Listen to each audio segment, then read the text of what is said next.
Le 22 novembre 1963, à 12h30, des coups de feu retentissent dans le centre-ville de Dallas. À bord de sa Lincoln décapotable, John Fitzgerald Kennedy se tient la gorge où il vient d'être touché. Quelques secondes plus tard, il reçoit une seconde balle dans le crâne. Sous les yeux terrifiés de sa femme Jackie et de la foule venue nombreuse pour les accueillir, le président des États-Unis s'effondre. 1 heure plus tard, les médecins de l'hôpital Parkland annoncent sa mort.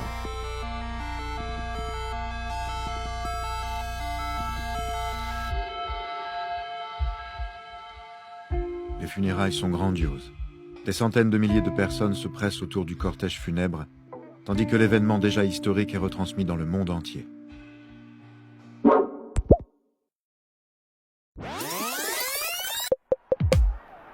En 1960, John Fitzgerald Kennedy remporte les élections présidentielles. À 43 ans, il est le plus jeune président élu de l'histoire des États-Unis. Brillant orateur, populaire et charismatique, il incarne le renouveau de l'Amérique. Le monde est alors divisé en deux blocs hostiles. C'est la guerre froide. Mais John Kennedy et Nikita Khrouchtchev, successeurs de Staline, prônent une coexistence pacifique. Pourtant, les tensions persistent. En 1961, les Soviétiques érigent le mur de Berlin. Et 1 an plus tard, la crise des missiles de Cuba manque de déclencher une guerre nucléaire. Traumatisés, les deux superpuissances engagent alors une politique de détente. Kennedy est populaire, mais il est loin de faire l'unanimité. Les élections de 1964 approchent et le jeune président commence doucement à préparer sa campagne. À Dallas, il espère ainsi gagner le soutien d'une ville qui lui est plutôt hostile.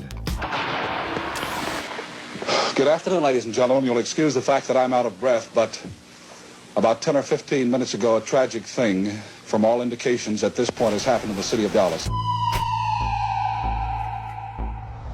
On est tellement choqués, on est vraiment triste aujourd'hui. Tristesse, nous le regrettons. J'étais frappée, quoi, bouleversée même. 1h30 après l'attentat, un homme est arrêté. Il s'appelle Lee Harvey Oswald.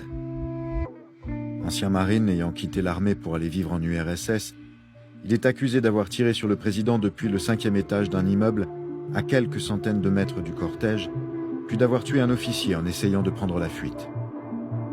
2 jours après son arrestation, alors que la police procède à son transfert en prison, un homme surgit et tire sur Oswald à bout portant. C'est Jack Ruby, un tenancier de boîte de nuit.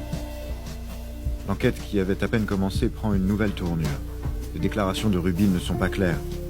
Les thèses conspirationnistes et les théories du complot se répandent dans l'opinion publique américaine.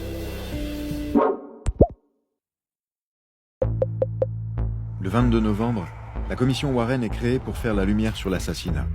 Après 1 an d'enquête, le rapport final désigne Lee Harvey Oswald comme seul responsable. Il aurait tiré 3 coups de feu et agi sous l'effet d'une pulsion soudaine et irréfléchie. La thèse du complot est officiellement rejetée. Le chapitre 6 du rapport Warren étudie l'enquête qui a été faite au sujet d'un éventuel complot. La commission n'a découvert aucune preuve de la participation de Lee Harvey Oswald ni de Jack Ruby à une conspiration quelconque en vue de l'assassinat du président Kennedy. Mais ces résultats sont immédiatement critiqués. On dénonce une enquête bâclée et un rapport peu crédible. Il est évident que tout cela est assez troublant. Les circonstances de la mort de Kennedy sont alors au cœur de toutes les conversations, source inépuisable de débats. La trajectoire des balles, les conclusions de l'autopsie, le nombre de coups de feu, chaque détail de l'enquête est analysé par les experts et les curieux du monde entier. Oswald était-il le seul tireur ou s'agissait-il d'une conspiration orchestrée par la CIA, les communistes, la mafia? Pourquoi la sécurité du président était-elle aussi défaillante? Quel secret Ruby avait-il voulu enterrer? Toutes ces questions, bien entendu, ne trouvent pas toutes de réponses satisfaisantes dans le rapport Warren, mais toutes y sont posées. Nous sommes devenus, vous et nous, les jurés de l'histoire.